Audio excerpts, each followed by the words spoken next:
Bonjour les amis. Alors, aujourd'hui, on va passer en revue un concept très intéressant du iPad, qui est le Document Understanding. Alors, le Document Understanding, c'est une approche, nouvelle approche de traitement de documents proposée par UiPath, qui est basée sur l'intelligence artificielle. Du coup, ce que je vais montrer aujourd'hui, c'est un exemple de traitement de documents. Un traitement de documents, le principe est simple, c'est-à-dire en fait, on va prendre un document, par exemple ici.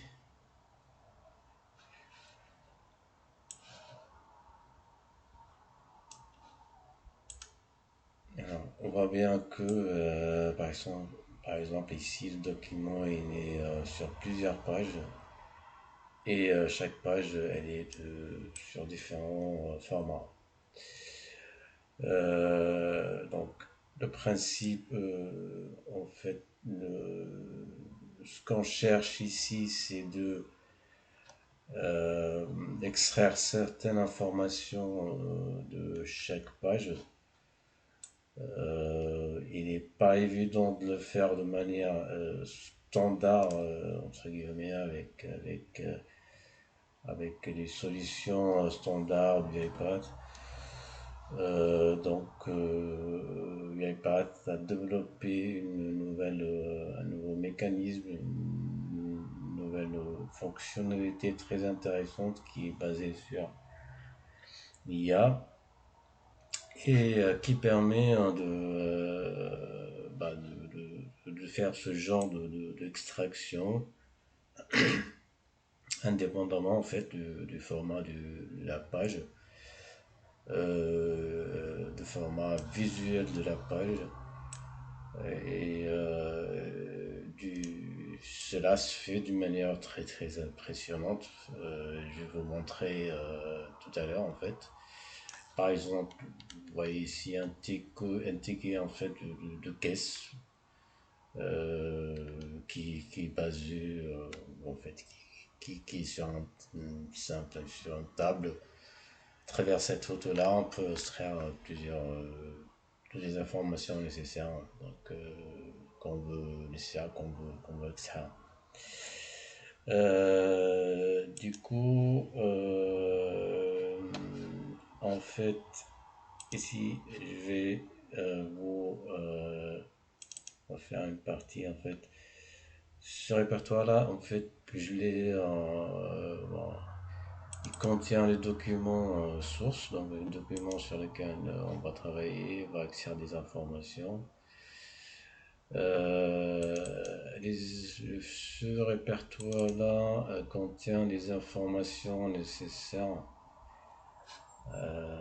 les informations extraites de chaque fichier, de chaque page, pardon. Donc on a vu qu'on a 4 pages dans, dans les fichiers. Donc par exemple ici, la première page nous a le traitement de la première page. Pour le traitement, on a extrait ces informations là en fait. Ça c'est le résultat d'une dernière exécution du script. Je vais supprimer les données parce que après je vais exécuter notre script, notre robot. Euh, alors ça, c'est le résultat d'extraction de la deuxième page. Donc, pareil, c'est la dernière exécution que j'ai faite. Euh, Pareil ici, de la troisième page. Alors, je vais faire la même chose Vous voyez ici, en fait, les résultats, il est époustouflant. En fait, les données sont ils sont extraites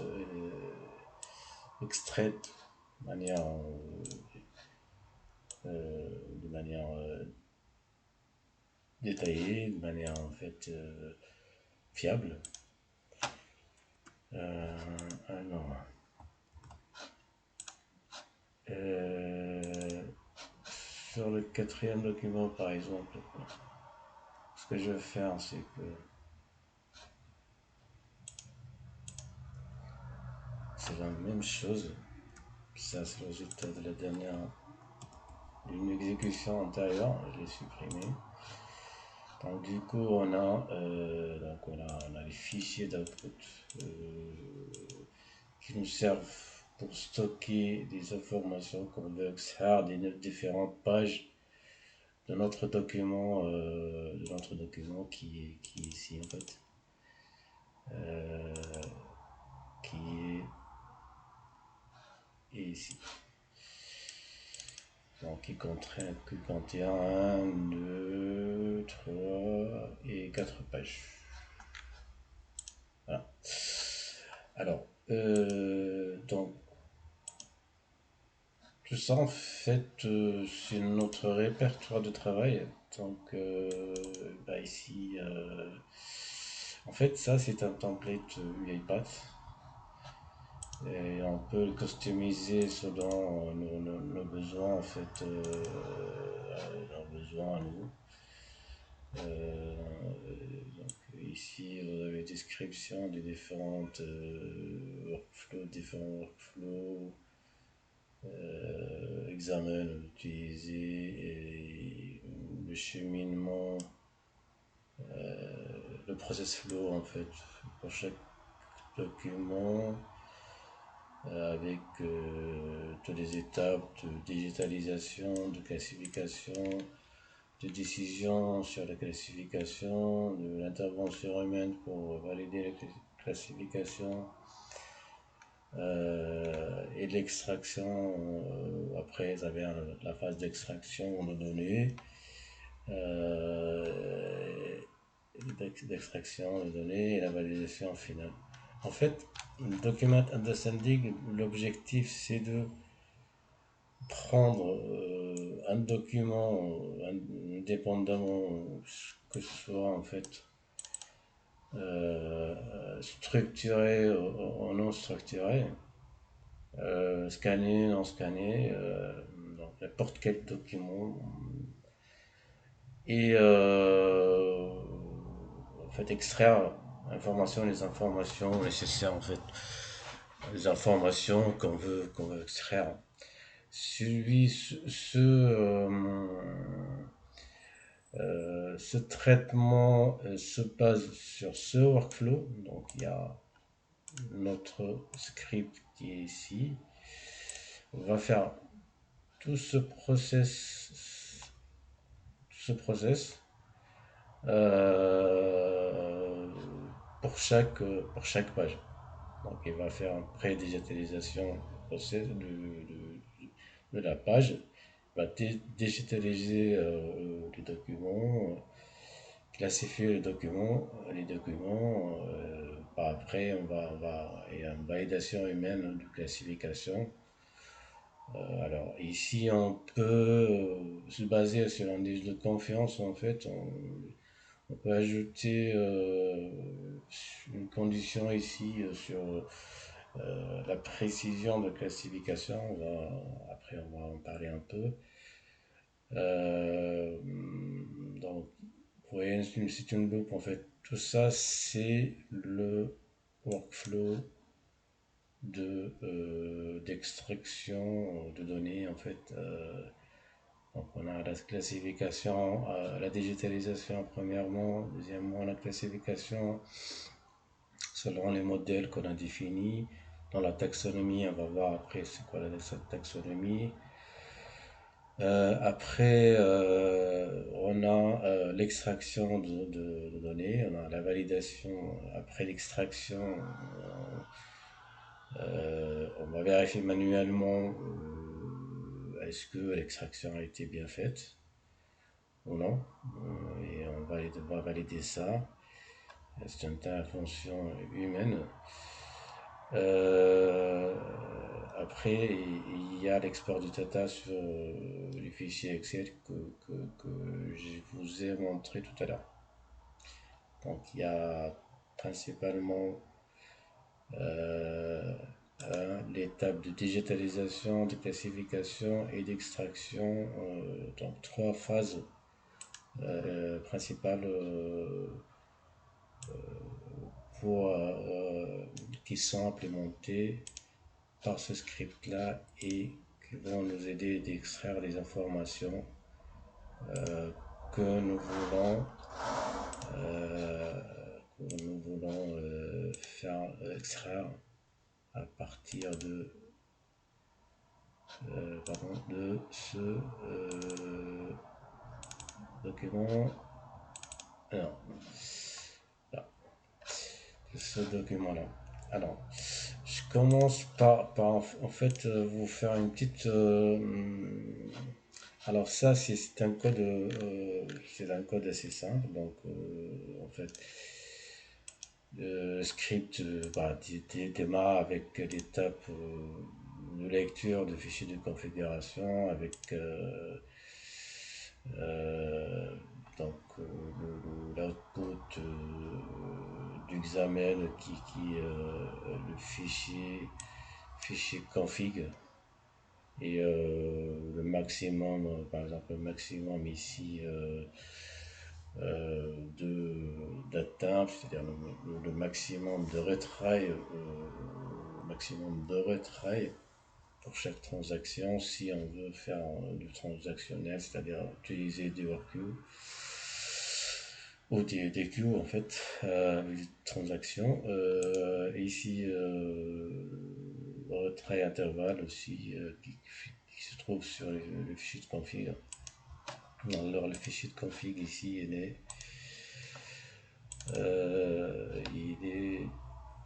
ici. Donc tout cet examen là, tout ce workflow là, read config file XAML, il va lire ce document Excel.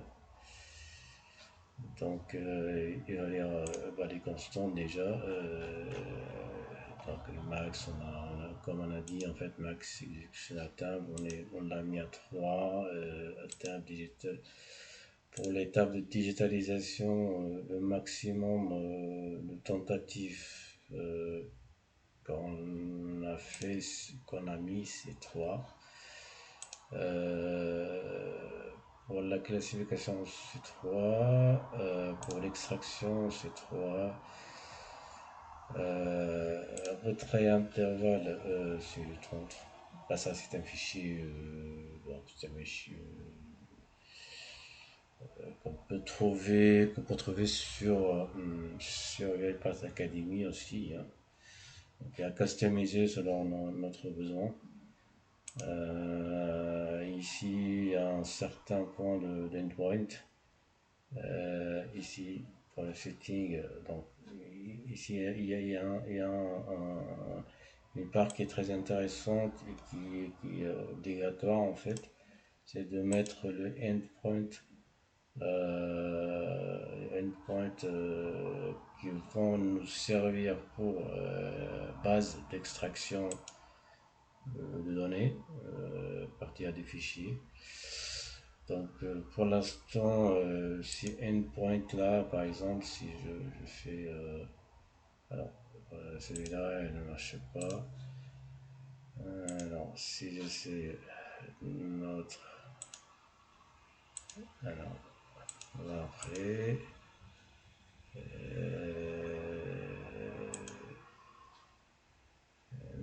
non plus. Bon, c'est pas un problème, on va voir ça après. Donc ça c'est la workflow que j'ai fait, j'ai nommé ensuite dans mon orchestrateur.